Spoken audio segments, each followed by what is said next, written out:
Afinal de contas, o que é geometria? Todos nós temos dúvida. Temos ideia do que é geometria. Aliás, isso aconteceu com os povos. Desde a mais remota civilização, o homem pintou em cavernas. O homem escolheu a própria caverna, estimou o espaço. Ele olhava para uma caverna e sentia se havia uma proporcionalidade entre o tamanho dos ocupantes da caverna e a caverna. Foi talvez esse o começo da arquitetura. O homem escolheu sua casa, depois ele desenhou e construiu a sua casa. Para isso ele precisou muito de geometria e de perspectiva. Todo esse jeito de avaliar o espaço, perceber invariantes dessas regras da ocupação do espaço, pode ser chamada geometria. Um dos belos usos da geometria acontece nas artes, é a perspectiva. Esta geometria tem o seu início na maneira formal, mais profunda, mais séria, por volta no século V a.C., lá com os gregos. Pitágoras foi o iniciador dessa ideia. Dessa geometria e de outras, desse geômetra e de outros, falaremos neste programa. E, é claro, da perspectiva.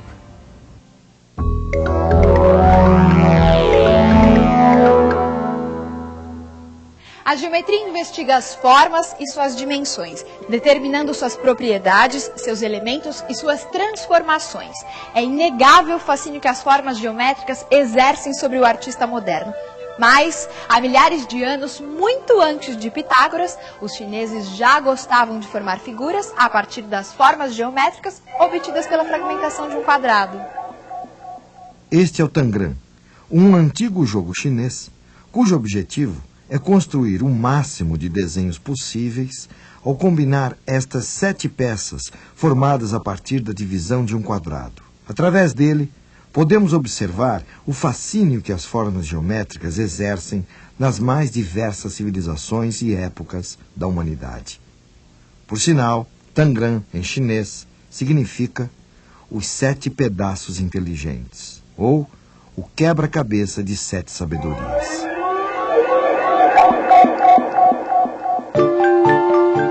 Utilizando-se de seus conhecimentos de geometria, os egípcios construíram pirâmides e monumentos que são verdadeiros feitos de engenharia.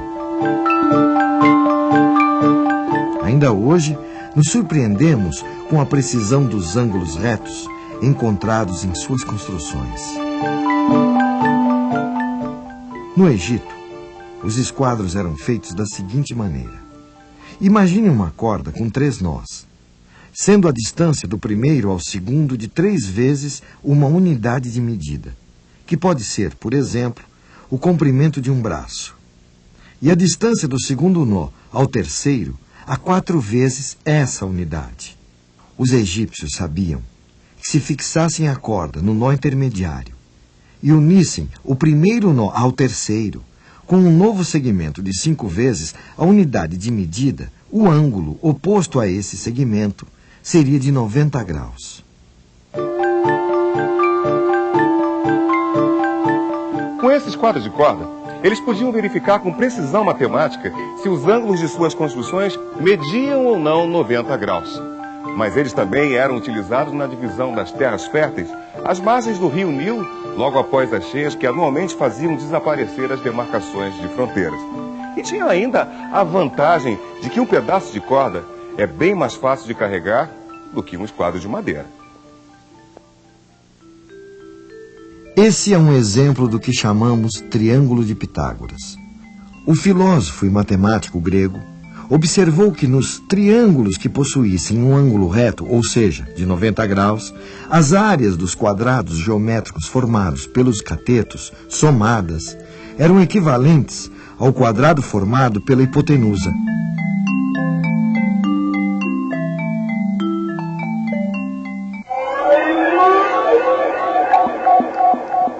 Ao demonstrar essas relações existentes em triângulos como este, Pitágoras revela uma ordem que estava oculta na natureza. Para o filósofo e matemático grego, tudo o que existe, da mais simples partícula atômica às mais complexas galáxias, obedece a determinadas leis, padrões, que se combinam e se repetem e que podem ser percebidos e comprovados pela matemática.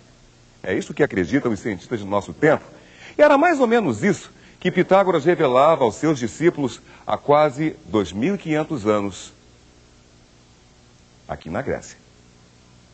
As teorias formuladas por Pitágoras foram divulgadas pelo vai e vem das caravanas e conquistaram seguidores de um extremo ao outro do mundo.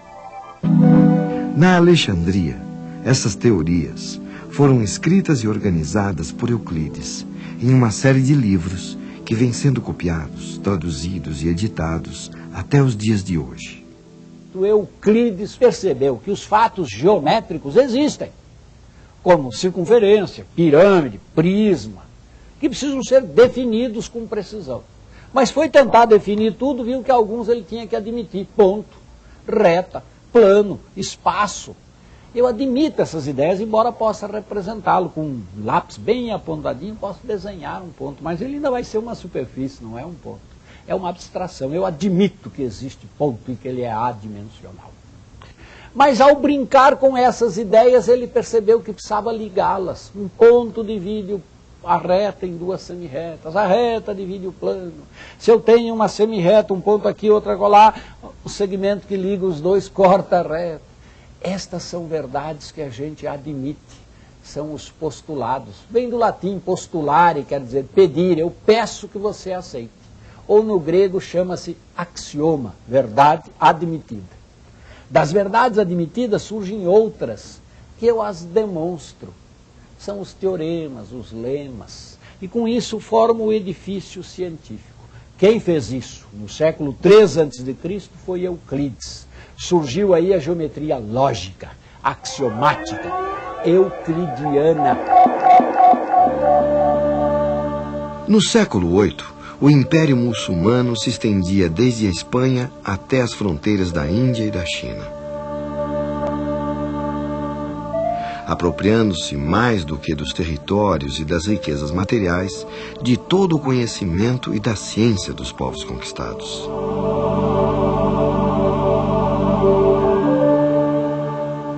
No mundo árabe, o artista e o matemático se confundem. E é exatamente por esse motivo que Alice fez uma descoberta que marcaria a história da arte e da matemática para sempre. Os gregos achavam que somos capazes de enxergar o que está à nossa volta porque raios de luz saem dos nossos olhos e iluminam aquilo que está diante de nós. Mas nisso, eles estavam completamente equivocados. Foi um árabe chamado Alhazen o primeiro matemático a perceber que a visão se deve ao direcionamento dos raios de luz que incidem sobre os objetos e se refletem sobre os olhos, formando a imagem. O cone de raios emergentes de um objeto diminui de diâmetro à medida que eu o afasto dos olhos do observador. Este é o motivo da diferença de tamanho percebida. Essa ideia de um cone de raios que vai do objeto ao olho é o fundamento da perspectiva. Um conceito simples que revolucionou a arte e a matemática.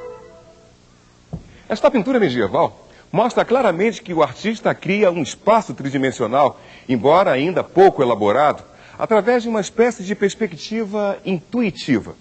Historiadores acreditam que a perspectiva só começou a ser vislumbrada nesta época, o final da Idade Média, chegando à sua plenitude no Renascimento.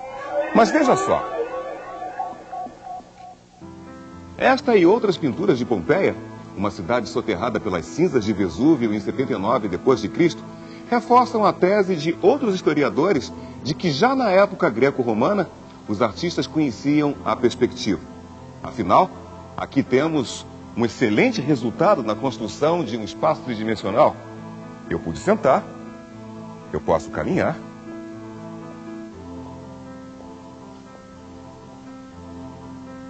E até mudar de ambiente. É uma longa discussão que possivelmente não vai terminar nunca, pois o que restou da pintura da antiguidade é tão pouco que não há como provar definitivamente cada teoria. Mas com respeito ao Renascimento, não há dúvidas de que a descoberta ou redescoberta da perspectiva deu-se tanto na prática dos ateliês quanto no campo teórico. Quando começou o interesse do homem pela representação do espaço? Nas cavernas. A perspectiva não se inicia com esse sentido gráfico que a perspectiva tem hoje. Não é que nas pinturas dos alfrescos de Pompeia não tenha perspectiva, como a gente a conhece. Claro que tem, evidente que tem. Só que ela é montada em razão de uma espacialidade visual, não de um processo mecânico de representação.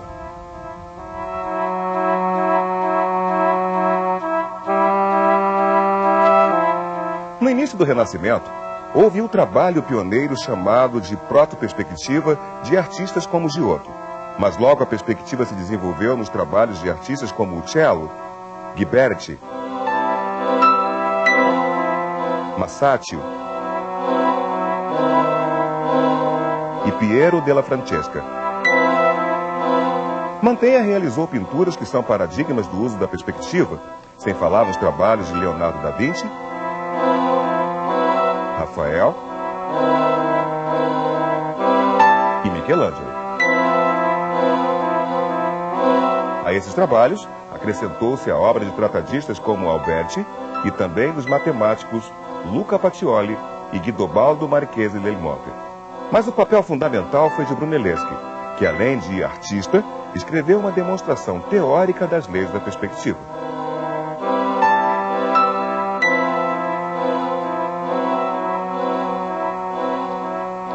A perspectiva reassumiu importância para a pintura quando os artistas quiseram reproduzir efeitos naturais no final da Idade Média. Esse efeito pode ser conseguido de maneira intuitiva ou por meio de uma construção geométrica como esta. As linhas que parecem convergir para um ponto distante, o ponto de fuga, dão a impressão exata da terceira dimensão. Tanto que podemos caminhar pelo quadro ou passar por objetos que diminuem de tamanho proporcional ao aumento da distância. Mas raramente os pintores se utilizaram da perspectiva geometricamente calculada. Ela parece exagerada ao olho do espectador, o que fez com que os grandes mestres como Van Eyck lançassem mão de outros meios, como as cores e a luz, para criar o efeito da tridimensionalidade. Como podemos observar nesta cena registrada por Van Eyck, a luz que entra por essa janela dá a noção de profundidade da sala mais do que as linhas de fuga que estão discretamente traçadas no chão. O caimento dos panos, as cores vibrantes da cortina ao lado que se repetem ao fundo, também contribuem para essa ilusão de profundidade. Essa maneira de pintar ficou conhecida como perspectiva atmosférica. Os primeiros artistas que adotaram a perspectiva lançavam mão de inúmeros instrumentos como visores, grades e papéis quadriculados, que já eram conhecidos na astronomia e que depois foram também adotados pela matemática. O pintor alemão Albrecht Dürer foi para a Itália aprender a arte secreta da perspectiva e documentou tudo o que viu e aprendeu em seus belos desenhos. O pintor que adota a perspectiva não está interessado numa visão abstrata ou absoluta da realidade. E nesse aspecto, a perspectiva é uma inovação. Ela introduz na arte a dimensão do tempo. O que ele reproduz não é mais uma paisagem imutável, mas um ponto de vista, o registro do que está acontecendo em um determinado momento. Quando ele virtualiza o espaço, ele é obrigado a estabelecer padrões, modos de comportamento que de alguma maneira pretendem reproduzir o fenômeno visual. Todas essas preocupações não eram preocupações da perspectiva, eram preocupações do artista na representação do espaço. Era o espaço que era fundamental, não o processo. Tem as máquinas de fazer perspectiva, amarravam a cabeça do indivíduo, fixavam o olhar, sabe, fechavam um olho, botavam uma haste, tinham toda uma parafernália para aquilo ser o mais próximo do que olho eu vi, mas olho não vê perspectiva. O olho tem um fenômeno estereoscópico, são dois. A representação gráfica, ela é realmente direcional. E tudo acontece como se fosse visto por um único olho estático e sem emoções. Então, a perspectiva seria um modo de se aproximar do aspecto óptico do universo sensível.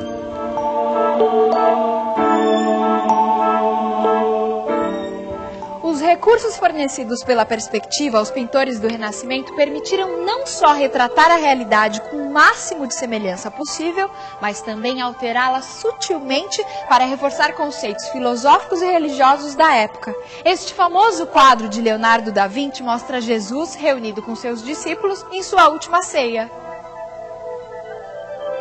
Estranhamente, a mesa toma toda a extensão da sala, como se a cena fosse grande demais para ser contida em qualquer recinto. Reparem que o rosto de Jesus coincide com o ponto de fuga, e as cabeças dos apóstolos ocupam a linha de horizonte do quadro.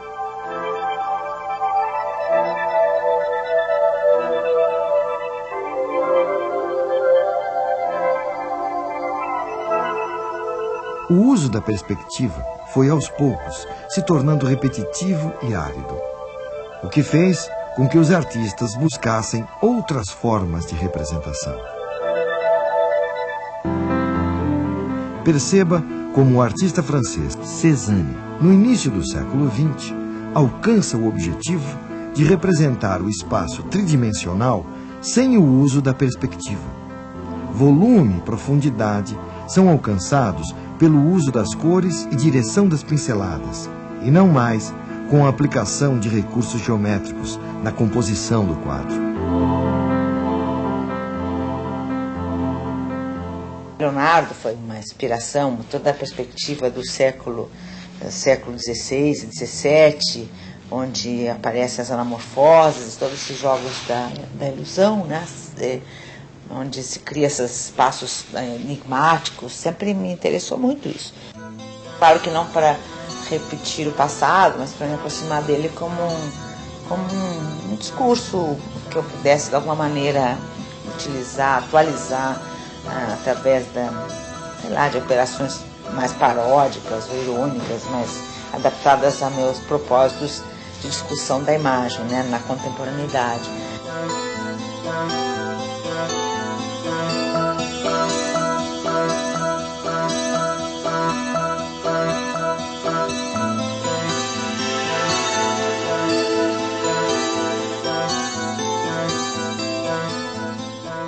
Euclides criou um modelo de ciência, nós vimos isso bem lá atrás. O que ele não esperava é que a ciência e as artes oferecessem aos homens, ao longo desses 20 e tantos séculos, novos espaços, onde a mudança de um dos seus postulados, substituído por outro, criava toda uma geometria diferente. E assim surgiram várias geometrias igualmente válidas. Até que muito recentemente aconteceu um fato curioso. Alguém sobrevoava, talvez a Inglaterra, um país um tanto retangular. Estimou o comprimento e a largura, multiplicou e disse a área da Inglaterra. Daí eu desço na Inglaterra, pego um automóvel e ando por toda a sua largura e por todo o seu comprimento. Eu deparei com a rugosidade da Inglaterra. Vai dar uma área maior. Se imaginou uma formiguinha andando por sobre cada um dos grãozinhos. Ora, se eu multiplicar o comprimento e a largura estimados, eu vou ter uma área que supera talvez o próprio planeta. Algo ia mal. O que foi preciso? Redefinir o jeito de calcular a área. Área de figuras rugosas precisam ser medidas por uma geometria que tenha na sua dimensão uma fração, uma geometria fractal.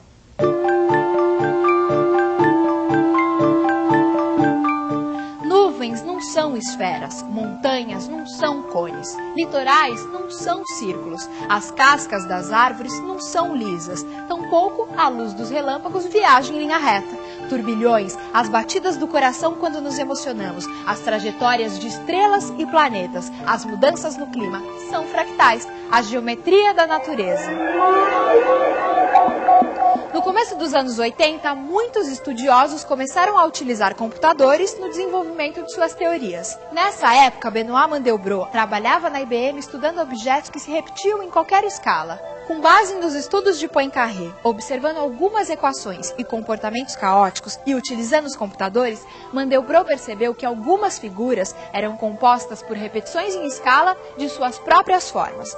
Surgia assim uma nova geometria, uma geometria da natureza, a geometria fractal.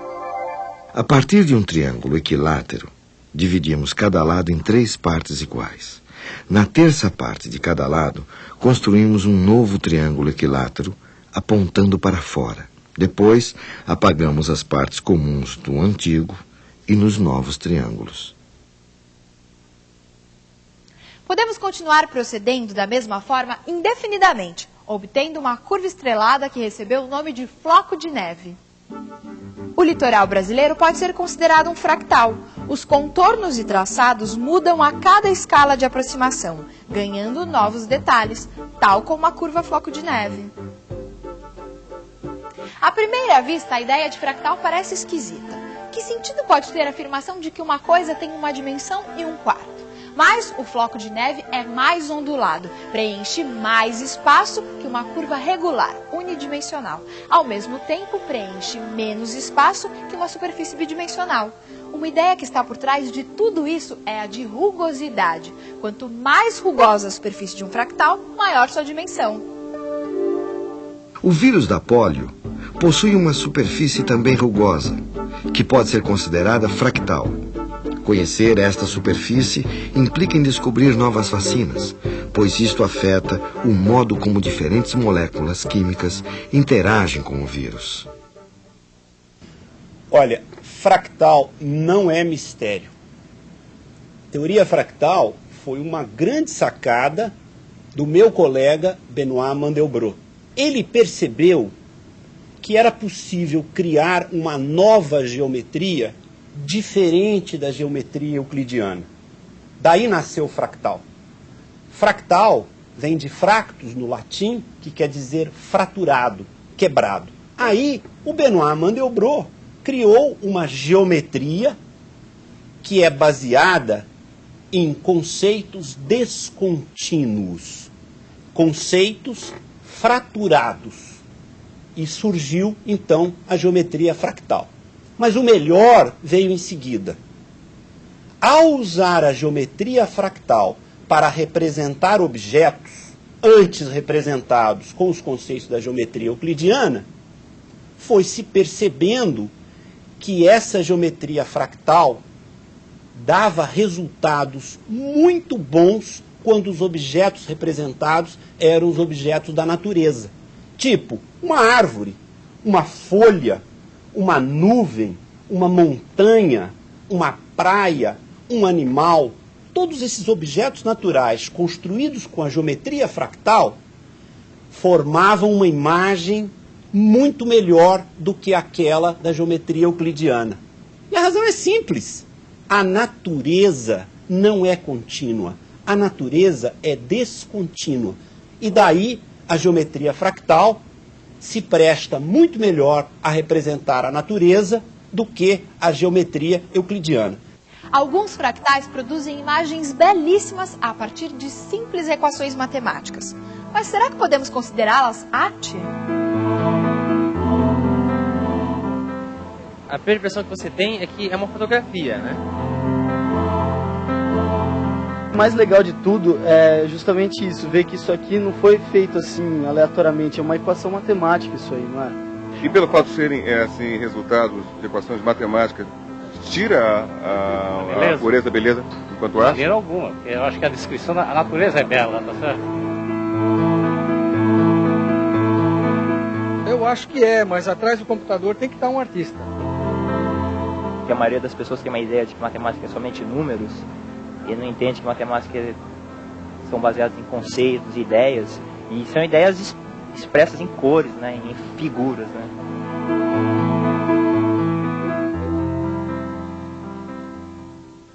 Fizemos um passeio pela arte, fizemos um passeio pela geometria, descobrimos a perspectiva como uma grande colaboração da geometria para a arte do Renascimento. Enfim, andamos pela matemática e pela arte. Criamos arte matemática.